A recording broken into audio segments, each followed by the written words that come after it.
Depois de nosso vídeo falando sobre apologética cristã, cujo link está na descrição, nos vimos impelidos a falar sobre Deus, sobre o ser de Deus, argumentos de sua existência, atributos, natureza e etc.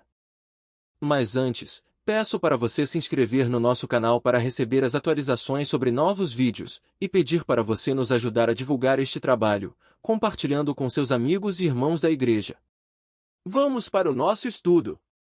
Preciso começar este assunto lembrando a você que qualquer estudo teológico nunca conseguirá exaurir todas as questões acerca de Deus e sua obra. Isto porque somos humanos e limitados. A revelação das Escrituras são o único embasamento que temos para compreender o que o próprio Deus quis que soubéssemos dele. Por isto, não se decepcione com o fato de não podermos responder tudo, mas alegre-se porque Deus permitiu que conseguíssemos compreender parte de seus mistérios e, com isto, adorá-lo e servi-lo como ele exige e merece. As provas da existência de Deus se fazem de duas maneiras: com provas internas na Bíblia, e as provas externas à Bíblia. As provas internas, também chamadas de exclusivas, são aquelas que podemos observar pela confecção e conservação da própria Bíblia, bem como das evidências apresentadas nos textos da revelação da palavra. Nas provas externas, ou gerais, temos a natureza, sua ordem, bem como a complexidade de qualquer coisa por mais simples que possa parecer em sua aparência visível. Vamos aprofundar as questões conforme os argumentos que apresentaremos a partir deste tópico. No livro Teologia Sistemática de Louis Berkhoff diz, abre aspas, não há sentido em falar-se do conhecimento de Deus, se não se admite que Deus existe. A pressuposição da teologia cristã é um tipo muito definido. A suposição não é apenas de que há alguma coisa, alguma ideia ou ideal, algum poder ou tendência com propósito, a que se possa aplicar o nome de Deus, mas que há um ser pessoal autoconsciente, autoexistente, que é a origem de todas as coisas e que transcende a criação inteira, mas ao mesmo tempo é imanente em cada parte da criação, fecha aspas. Este entendimento é fundamental para começar o estudo teológico, uma vez que não tem sentido algum se não tivermos esta certeza em nós. Uma pessoa que pretender começar a estudar teologia sem crer na existência de Deus, terá somente duas opções: abandonar o curso por não conseguir absorver e compreender os temas que serão apresentados, ou irá reconhecer a existência de Deus, uma vez que as evidências que podem ser percebidas de maneira empírica e cognitiva, levam indubitavelmente à implacável verdade. Deus existe e é o Senhor de tudo. Em concordância com este pensamento, Wayne Grudem diz o seguinte em seu livro de Teologia Sistemática, abre aspas, a evidência de que Deus existe é clara ao longo da Bíblia. Além disso, a Bíblia em todos os lugares assume que Deus existe. O primeiro versículo do Gênesis não apresenta nenhuma evidência da existência de Deus, mas imediatamente começa a nos dizer o que ele fez: no princípio criou Deus os céus e a terra. Se estamos convencidos de que a Bíblia é verdadeira, então nós sabemos pela Bíblia que Deus não só existe, mas também muito em sua natureza e suas ações, fecha aspas. Logo, é princípio básico na teologia e seu estudo é que a Bíblia em si é a prova bíblica de Deus. A partir do momento que você abre o texto bíblico, desde Gênesis 1 verso 1 até Apocalipse 22 verso 21, você vai encontrar provas bíblicas da existência de Deus. Em Romanos, capítulo 1, versos 19 e 20, Paulo nos diz que o mundo dá abundante e inequívocas evidências da existência de Deus. Na história, filósofos cristãos e não cristãos tentaram evidenciar de várias formas a existência de Deus. Suas observações passaram por vários prismas. Vejamos quais são. Primeiro, argumento ontológico. O argumento ontológico preconiza que a simples ideia na existência de um ser perfeito, esse ser tem que necessariamente existir. A ontologia pode ser entendida basicamente como o ramo da filosofia que se dedica a estudar os atributos gerais do ser. Schaeffer define a ontologia dentro do teísmo da seguinte forma, abre aspas, o argumento ontológico no teísmo consiste num curso de raciocínio a partir de Deus como a primeira causa absoluta de todas as coisas para as coisas que ele causou, especificamente, a ideia inerente de que Deus existe, fecha aspas. Devemos considerar que tanto teístas quanto ateístas podem concordar ou discordar em diversos aspectos da origem da vida, da Terra e do universo. Porém, ambos chegarão a um ponto que terão que assumir uma causa primária para todas as coisas. Matéria não tem sua origem na eternidade. A vida não surgiu do nada. Para o ateísta, o universo, a Terra, a vida, é nada mais que uma sequência improvável de acasos perfeitos que nos trouxe a este momento específico. Para nós, que cremos em Deus, Ele é a causa de todas as coisas e sem Ele nada poderia ter acontecido. Agostinho, em seu livro A Grandeza da Alma, afirma que a alma do homem é semelhante à de Deus, exatamente porque Deus a criou. E ele compara a evidente fraqueza da alma do homem em relação a Deus, com um homem que faz uma pintura conforme a sua semelhança. Em outras palavras, a existência de uma alma evidencia em nós mesmos a necessidade da existência de Deus. Mesmo com a evidente fragilidade de nossa alma em relação ao poder de Deus, não diminui nenhum de seus atributos, assim como a pintura feita por um artista não diminui sua superioridade em relação à sua obra. Segundo, argumento cosmológico. Este é o argumento que defende a ideia de que o universo criado tem que ter uma causa, logo essa causa tem que ser Deus. Em linhas gerais, o argumento cosmológico parte do pressuposto que o universo é o efeito que tem sua origem em uma causa. Basicamente, tudo se baseia em três conceitos fundamentais como elenca Schaeffer, abre aspas. O argumento cosmológico depende da validade de três verdades contribuintes. A. Que cada efeito deve ter uma causa. B. Que o efeito é dependente de sua causa para sua existência. E C. Que a natureza não pode produzir a si mesma. Fecha aspas.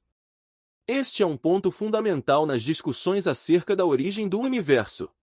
Filósofos e cientistas ao longo da história já afirmaram todo tipo de absurdo teórico. No passado, declararam a eternidade da matéria. Mais recentemente, colocaram as teorias do universo autocriado ou a teoria do multiverso. Até mesmo teorias como a de surgimentos sucessivos do universo que se expandiria e se contrairia, para posteriormente expandir novamente. Entretanto, nenhuma dessas teses se sustenta a persistente pergunta: e antes da matéria, ou antes da expansão, o que é que havia?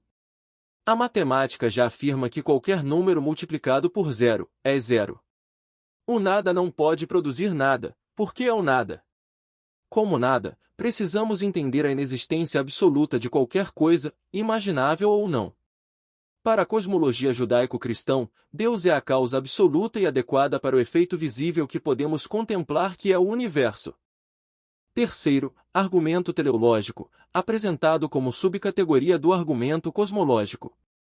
As evidências de ordem, harmonia e design no universo, argumenta que seu projeto dá evidências de um propósito inteligente, da palavra grega telos que significa fim ou objetivo. Desde que o universo parece ter sido projetado com um propósito, deve haver um Deus inteligente determinado que o criou para trabalhar dessa forma, como Paulo fala em Romanos, capítulo 1, versos 18 a 20.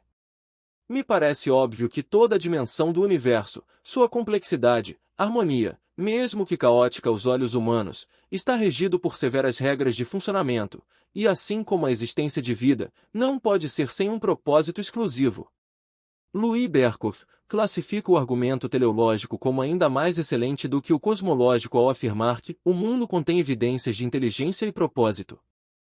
Quarto, argumento moral. Este pensamento inicia-se com o sentido do bem e do mal que os seres humanos têm, e a necessidade de justiça, e argumenta que deve haver um Deus que é a fonte do conceito do bem e do mal e que um dia a justiça vai para todos, como declarado em Romanos capítulo 2, versos 14 e 15.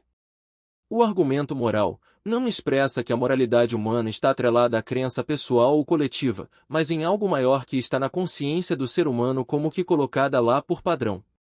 Podemos chamar isso de indigital de Deus no homem. Em Gênesis 1, verso 26, ao afirmar que o homem seria feito conforme a imagem e semelhanças de Deus, fica claro que Deus criou o homem com características que declarariam esta evidência indelével da mão de Deus na criação do homem. Quinto, argumento histórico ou etnológico, a simples observação de manifestação da crença em seres superiores a ele mesmos em todas as culturas e povos na história da humanidade, demonstra ser algo que está na natureza do homem. Isto por si mesmo, demonstra que um ser superior constituiu o homem um ser religioso. A palavra declara em Eclesiastes capítulo 3, verso 11, que Deus pôs a eternidade no coração do homem. O sentimento do homem natural é de que existe algo maior que ele. Alguns iludidos pela cultura pop falam de alienígenas e coisas do tipo. Outros preferem acreditar na transcendência do espírito a tal ponto que poderia alcançar um nirvana, ou uma forma superior de existência que não está neste plano físico.